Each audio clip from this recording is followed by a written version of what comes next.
بسم الله الرحمن الرحيم. الحمد لله رب العالمين، والصلاة والسلام على المبعوث رحمة للعالمين وعلى آله وصحبه أجمعين ومن تبعهم بإحسان إلى يوم الدين.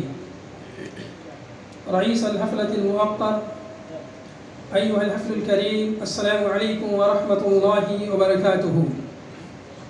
فهذا تلخيص وجيز لبحث الأخ عبد الحسيب الأمري المدني حفظه الله حول موضوع حفظ مبادئ حسن الجوار وأهميته في تحقيق الأمن والتعايش مع الآخرين.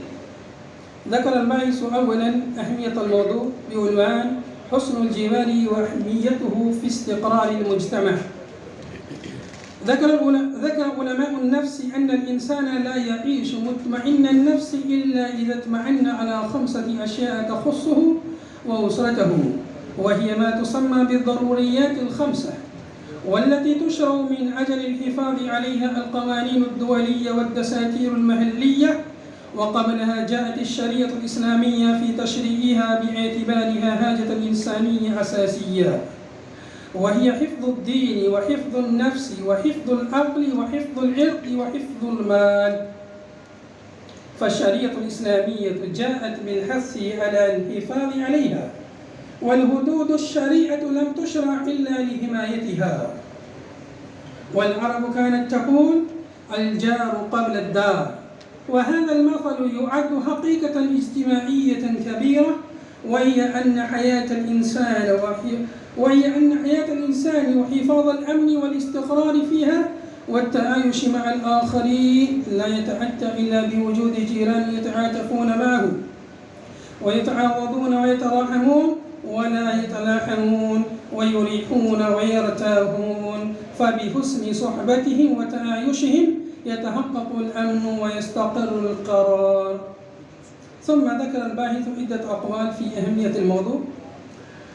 واجب حسن الجوار من أهم ركائز الإيمان، ولما كان الجوار له هذه الأهمية الكبرى والأثر البالغ في حياة الإنسان، جاءت الشريعة الإسلامية بالترغيب في إحسانه والأمر برعاية حقوقه، حتى عدت حسن الجوار من أهم ركائز الإيمان، حيث قال النبي صلى الله عليه وسلم: والله لا يؤمن، والله لا يؤمن، والله لا يؤمن. قيل: ومن يا رسول الله؟ قال: الذي لا يأمن جاره بوائقه. رواه البخاري. كما أن النبي صلى الله عليه وسلم أبرز أهمية حسن الجوار في حياة المسلم وبين منزلته في دين الإسلام قائلا: ما زال جبريل يوصيني بالجار حتى ظننت أنه سيورثه. ثم ذكر الباحث عدة مبادئ لحسن الجوار في الإسلام، ثم سرد نصوص الكتاب والسنة تحت هذا العنوان في الجار وحقوقه، واستخلص منها مبادئ الإسلام في تحقيق التعايش مع الجيران. ومن أهم هذه المبادئ ما يلي: سلامة الصدر له، إحسان الظن به، الإحسان إليه قولا وفعلا، حفظ سره فلكل بيت أسراره، مشاركته أفراحه، زيارته في الظروف الطبيعية، تلبية دعوته، مواساته في مصائبه وأحزانه، عيادته في حالة المرض، تفقده وتلبية احتياجاته عندما يحتاج إليها، حمايته وتأمينه، رد الغيبة عنه والدفاع عنه، كف الأذى عنه بجميع صوره. فذكر الباحث حوالي 22 مبادئ في حسن الجوار في الإسلام. ثم ذكر العنوان المجتمع الهندي وتحقيق التعايش السلمي مع الجيران فيه. يقول الباحث إن المجتمع الهندي مجتمع خليط بأتباع الديانات المختلفة وأهل المذاهب المتعددة، وتطبيق شرع الله في مثل هذه المجتمعات والاقتداء بأوامر الله ونواهيه في مثل هذه البلاد يحتاج إلى فقه دقيق لأحكام الله وفهم سليم لشرع الله.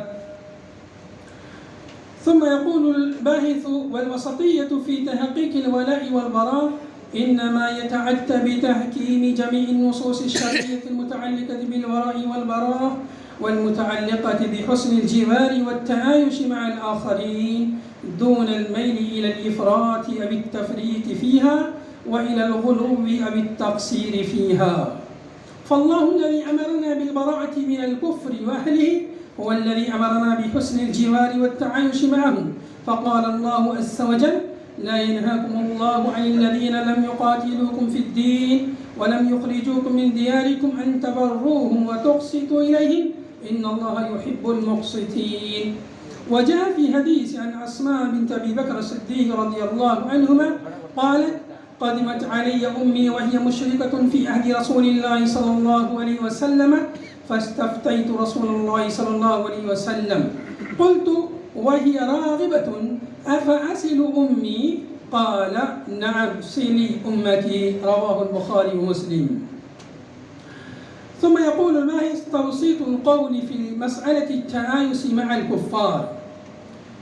وقد جاء حديث يبين ويفصل مسألة حسن الجوار حتى مع الجيران الكفار.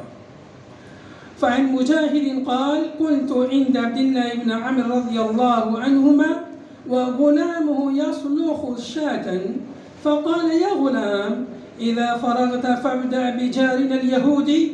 فقال رجل من القوم: اليهودي؟ أصلحك الله. قال: إني سمعت النبي صلى الله عليه وسلم يوصي بالجار حتى خشينا أو رؤينا أنه سيورثه. أخرجه البخاري في الأدب المفرد وصححه الألباني. وهذا مما يذهب الإشكال ويزيل الإلباس أما يستشكل بعض الناس في مسألة التعايش مع الكفار أتباع الديانات الأخرى. ومما يزيد هذا الأمر إيجاها وبيانا المسألة التالية، وهي الفرق بين المضاحنة والمضاراة.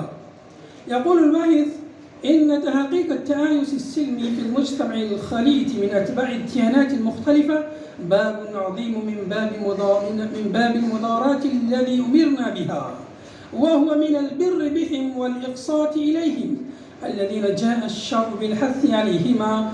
قال الله عز وجل: لا ينهاكم الله عن الذين لم يقاتلوكم في الدين ولم يخرجوكم من دياركم أن تبروهم وتقسطوا إليهم إن الله يحب المقسطين. فقد أمرنا الشرع بالمضاراة ونهانا عن المضاحنة، إذ المضارة حاجة اجتماعية يكثر الاحتياج إليها، والمضاحنة تناسل عن الحق وخضوع لحوى الناس الذي لا يجوز للمسلم أن يقر بها. ثم ذكر الباحث عدة الأقوال في الفرق بين المضاحنة والمضاراة. وبعد ذلك ذكر الباحث الخاتمة، وذكر في الخاتمة عدة النتائج التي وصل إليها. يقول الباحث: ذكرت فيها أهم النتائج وهي كما يلي: الأول، إن الجوار حاجة اجتماعية لا يستغنى عنها، فالإنسان مدني بالطبع، فأصبح التعايش مع الجيران أمرا لا قوام للمجتمع إلا به. الثاني، جاءت الشريعة الإسلامية مرغبة في حسن الجوار والتعايش السلمي حتى مع الكفار وأتباع الديانات المختلفة المنتشرة في العالم. الثالث، الشريعة الإسلامية الغراء جاءت ببيان مبادئ لحسن الجوار وحددت معالمه التي ترسم أمامنا خطة واضحة للسير على الدرب. رابعا، الولاء والبراء أوثق إلى الإيمان والتعايش مع الكفار في ضوء الكتاب والسنة لا يتعارض مع مقتضيات الولاء والبراء. الخامس، بيان الفرق بين المضاراة والمداحنة، وبيان أن التعايش باب من المضارات وليس من المضاحنة. وفقنا الله جميعا لما يحب ويرضى، وصلى الله وسلم على نبينا محمد. السلام عليكم ورحمة الله.